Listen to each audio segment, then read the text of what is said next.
No green screen for Shakedown. Today we're live at Long Beach, one of the greatest street races in the world. You know, normally our script is pretty exact, but we're going to walk around, see what we see who we meet, learn about the technology, and understand how this racing happens. IndyCar, ALMS World Challenge. If we're lucky, we'll meet some good people, learn about some good new news about technology, maybe a team owner. This is Long Beach, Shakedown. It's all going to be good.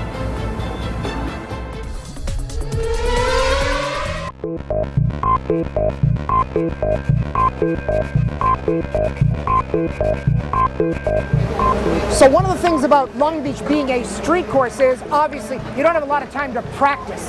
How do teams like Corvette Racing beat that?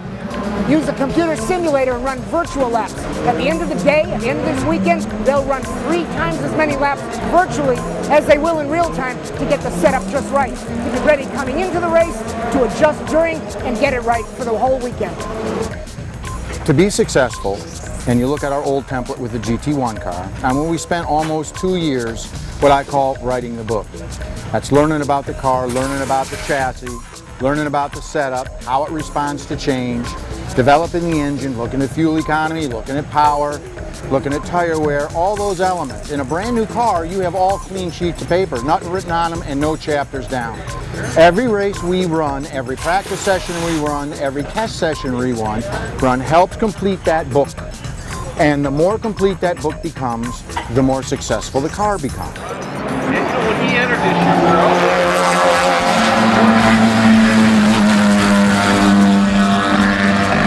A lot of people think Long Beach, a street course, is all about driving the walls.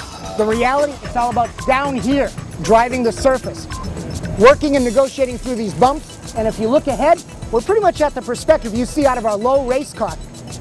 All you see are the walls, you cone high and maybe a little above, a lot of it blind. Negotiating this in a street course, Long Beach, that's what makes it so tough and challenging. Okay, we're with John Potter, driving of the Roscoe's car for here at Long Beach. Okay, John, racing, technical stuff, wheeling the car, we know all that. But you're the star of this weekend with this sponsorship. What the hell's going on? What is this? Oh, no, you know, we just wanted to appeal to some of the locals here in Long Beach. My co-driver is from Long Beach, so he helped, you know, kind of put that together. Got to give him some credit, but it's a great thing, and the fans here are amazing, and they deserve good waffles and chicken. Now that's what's happening. That's a pit bull girl. That's what I'm talking about. That's Roscoe. And that's Magnus Racing there, baby. That's what I'm talking about. That's what I'm talking about. Watch out for that chicken, because we're going to be right on your butt, baby. All race long. Now, you knew this was going to call attention. What drove this? The idea, the check, or what? Well, no, we're causing, it gets some attention for us, which is great. We get some attention for them. And that's really the goal, is just have a good time. I mean, you know, racing can be a serious thing sometimes, but it's nice to have some fun. And I have to believe that Roscoe's never sponsored a race car before. I am pretty certain of that as well. So how do all these tires get on Indy cars? Literally, it's a trust program. All the teams drop off their wheels. These Firestone professionals mount them, balance them, get them back. Team comes and picks them up, and off you go. Oh yeah, then they send the bill. So if JF is as good a cameraman as I think he is, you're going to look into that Corvette wheel well, and you're going to see a tire temperature sensor pointing at the tire. These guys are taking tire temps real time during the session to make sure they're getting the setup and getting everything out of those Michelins.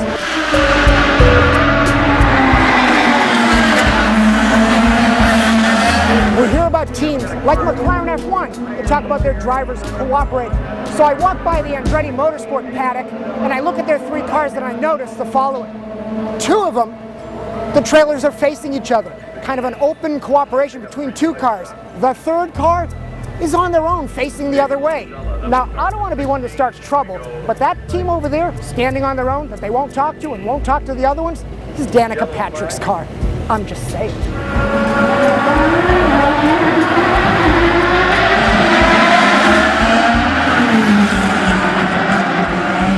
To satisfy your curiosity about Lotus and what they're doing in America and in IndyCar, we thought we'd come right to the source. So we're here very graciously with Kevin Kalkhoven, head of KV Racing Technologies and Cosworth. Thanks for your time. Not at all. So you've been in racing for quite a while, but you're the one who's brought Lotus to the table here. So tell me the vision. Tell me what's happening with the KV Racing and Lotus relationship. Well, the Lotus relationship really started because of the long-term relationship Lotus and Cosworth have had. If you go back to a lot of the early Formula One days, of course, when they were winning championships together. Mr. Clark. Mr. Clark, Mr. Hill. And so when Danny Baja became the new CEO of Lotus, we met in London in the classic motor racing hotel bar and started to talk about, first of all, the involvement of his thoughts on the new line of cars that he was going to develop. From that, it extended to technology developments with Cosworth and Lotus, and then from that it extended, of course, to KV Racing here and reintroducing Lotus into the United States racing world. So not to drift, but if I recall, the Cosworth badge is on the Evora racing car, the GT4, GT3, Correct. GT2. Correct. So you're developing that Toyota-based motor via Cosworth. Correct. To make it a race. Correct. And the twin turbo that's being used or planned for the LMP2 sports car, is that a Cosworth project? No, that is not something that we'll be actually developing with them at this moment. Okay, so back to IndyCar. We started with one green car. Now we have a paddock full of green cars. I can't walk 4 steps without running into something painted green with yellow striping thanks to KV Racing. What's going on? Well, we have a technology relationship with Lotus. Again, as I said, the idea was how to be able to reintroduce Lotus into the motorsports community in the United States. They work with the team in technology developments, particularly in as we go forward into 2012 with the new car. Well, let's talk a little bit about that. It's a Dallara chassis, but there'll be a Lotus aero kit. There'll also be a Lotus motor. That is the plan. When will KV be involved in doing testing? There's some minor little dispute at the moment about how this is all going to work out. I was going to ask you that. So let's share a little bit for the fans what goes on behind the scenes. Tell me pick up the story where I start.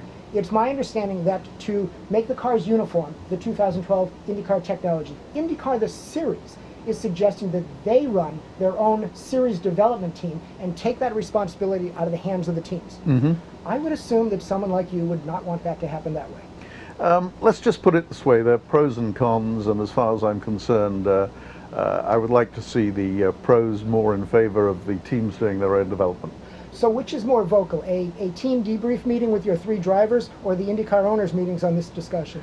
No comment. Thank you. Best of luck. My pleasure. Appreciate it. One of the things we didn't speak to Kevin Kalkhoven about, out of respect, was all the crash damage from last year with their 2 rookie drivers. But now Tony Kanaan is on site. There are 2 things I see. Number one, if you look at the 3 cars, they're not all identical. So they're definitely pulling different parts together to make it look like one team. Number 2, Kanaan is so valuable because he's setting a path for this team and bringing sanity to its performance. It won't just be one car getting better. If the other 2 guys pay attention, all 3 will start moving up the grid.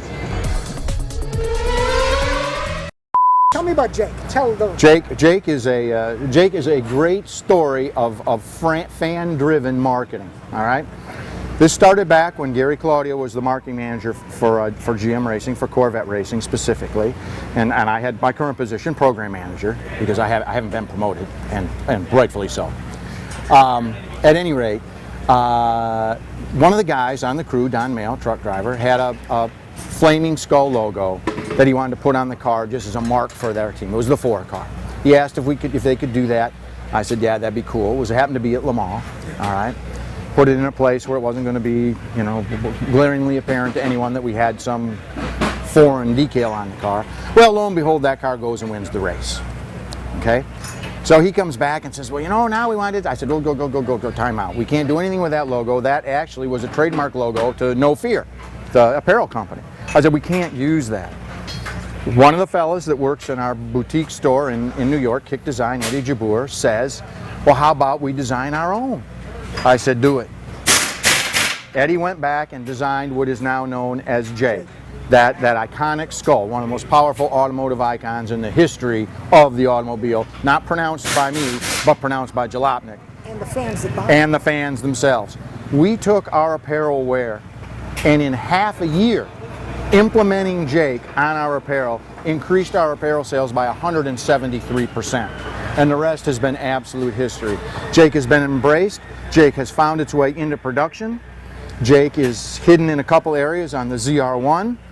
Jake continues to permeate everything we do, say, speak, and or wear.